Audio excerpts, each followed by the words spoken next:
Hello everyone. In the previous video we studied about the social forestry, farm forestry and wildlife in your chapter natural vegetation. So today we will study about wildlife conservation of India. So let's start. So the protection of wildlife has a long tradition in India. So many stories of Panch Tantra and jungle books are related to the love for wildlife during that period. So present time or in the modern time, in 1972 a comprehensive wild act was enacted. So the first wildlife act enacted was in 1972 in free India, which provides the main legal framework for conservation and protection of wildlife in India. It has its two main objectives, that are to provide protection of endangered species listed in the schedule of act. So there are some species which are endangered and some which are critically endangered, means they are on the verge of their extinctions. So in this act it has been written that give total protection to those endangered species which we have listed.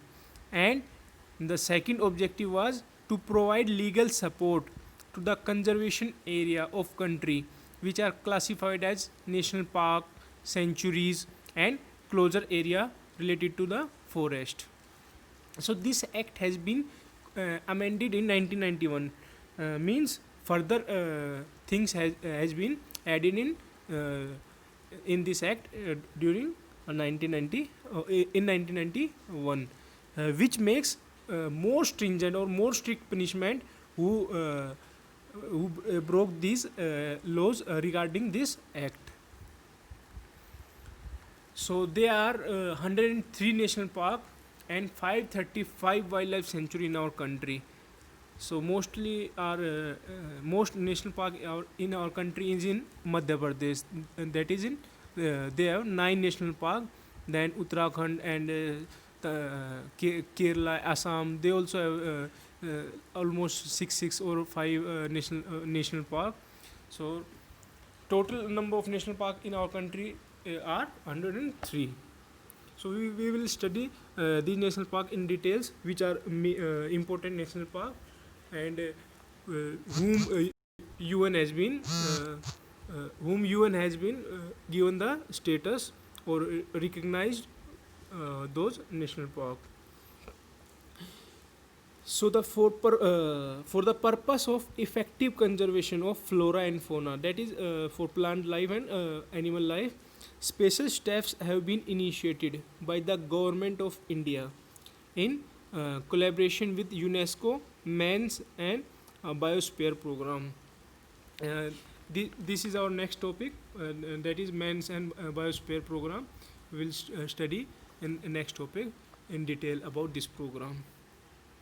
So some special schemes like these two schemes are very important, like Project Tiger in 1973 and Project Elephant in 1992 have been launched to conserve these species which are on the verge of extinctions and provides suitable habitat in sustainable manner to conserve these species.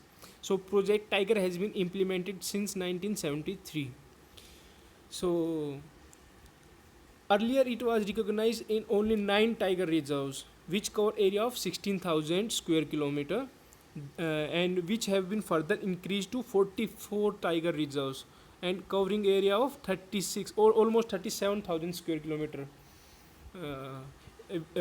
area, which have been distributed in almost 17 states. So the tiger population in country has registered an increase from 1411 in 2006 to 1706 in 2010. So presently there are almost 3000 tiger in India, which is 75% of the world population of total tiger. So in the world there are around 3900 tigers, in which 3000 tigers are present in our country. So that's a very proud moment for our country, with respect to the tiger conservation, tiger reserves. And next is Project Elephant.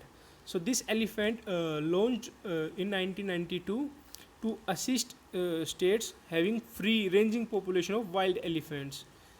This is also implemented in 17 states, and around 30,000 Asiatic elephant are present in India, which is 55% of Asiatic elephants present in India. So apart from these two projects, that is Project Tiger and Project Elephant, there is one more, that is crocodile breeding project, Project Hangul, and conservation of Himalayan musk deer have been launched by government of India. So there are some other projects related to conserving or protection of those endangered species which are on the verge of extinctions.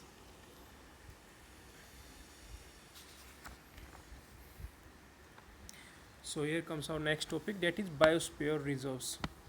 So biosphere reserve is a unique and a representative ecosystem of terrestrial means related to land and coastal area, which are nearby sea, within the framework of UNESCO that we have studied in the UNESCO, that is UNESCO Mans and Biosphere Program. So they are within the biosphere, they are within the framework of UNESCO Man and Biosphere programs. So these biosphere reserves aim at achieving three objectives. These are: first is conservation, that has been given in figure 5.8, the objective of biosphere reserves. So first is conservation, that is conservation of biodiversity and ecosystem. Second is development, association of environment with development. Next is logistic, international network of research and monitoring. So first conservation, so we have to conserve biodiversity and ecosystem in this program. Next we have to develop the environment with the association of rural or tribal people living nearby there. And third is logistic, that is we have to provide relatable research program and monitoring program, that is how many wild animals are endangered, and what is the current population of those species, and their habitual behavior, and different type of aspects are present in this third logistic objective. So these three are the main objective of biosphere man and biosphere program of UNESCO. So UNESCO is a part of UN, that is United Nations. It was formed in 1945. Almost 192 members are of this UNESCO program. So this is the list given by list of biosphere reserves of India. So first look at this map, that is biosphere reserves. So these are some important biosphere reserves of India. So out of 18, there are 10 biosphere reserves which have been recognized by UNESCO. UNESCO biosphere reserves, that is Nilgiri. So Nilgiri in the south, in the border of Karnataka, Tamil Nadu and Kerala. So it has area almost 5,500 square kilometer. And next is Nanda Devi. Nanda Devi is in Uttarakhand. You all must be familiar with Nanda Devi, which is part of Chamoli, Pithoragarh and Almora district of Uttarakhand. It is also have a huge area, that is almost 6,000 square kilometer. Then is Nokrek. Nokrek is in Meghalaya. That is in Garo Hills. You must be familiar with the three tribal people living there. That is Garo, Khasi and Jaintia. So Nokrek is a part of Garo Hill district in Meghalaya. So next is Manas. Manas is in Assam, and it has area of 2,837. And next is Sundarban. Sundarban is formed at world largest delta, that is Ganga Brahmaputra delta, part of West Bengal, and it is one of the largest biosphere of our country, that is almost 10,000 square kilometer in area. Then next is Gulf of Mannar. So this is the largest biosphere of India, which have more than 10,500 square kilometer of area, and it is the one of the richest region for a marine biodiversity perspective. So the biosphere reserve comprise 21 island with sanctuary, beaches, forest, of niche or environment. So among Gulf, 3,600 plant and animal species are globally endangered, which are present here. It is on the southernmost part of India. About Nilgiri, I have told you, Nanda Devi also, Sundarban also. So these are major national park. Look at Great Nicobar. So Great Nicobar is a part of southernmost island of Andaman Nicobar Island. Then Simli Fall. Simli Fall is in Mayurbhanj district in Odisha. Then Panchmarahi. Panchmarahi is part of Chhindwara, Betul district of Madhya Pradesh.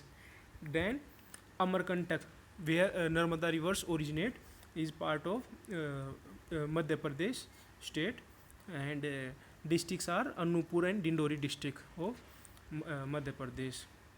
So this Achnakamar Amarkantak, this one is the latest biosphere reserve which has been recognized by UNESCO, that is in 2005, and the first one is Nilgiri. It has been recognized in 1986 by UNESCO as a biosphere reserves.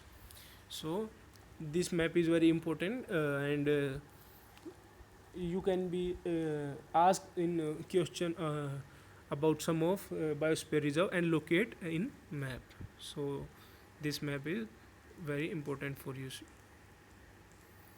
So these are all national park about Nilgiri, Nanda Devi, Sundarban, Gulf of Mannar. I already told you about them in detail. So here we complete this chapter. Thank you, children.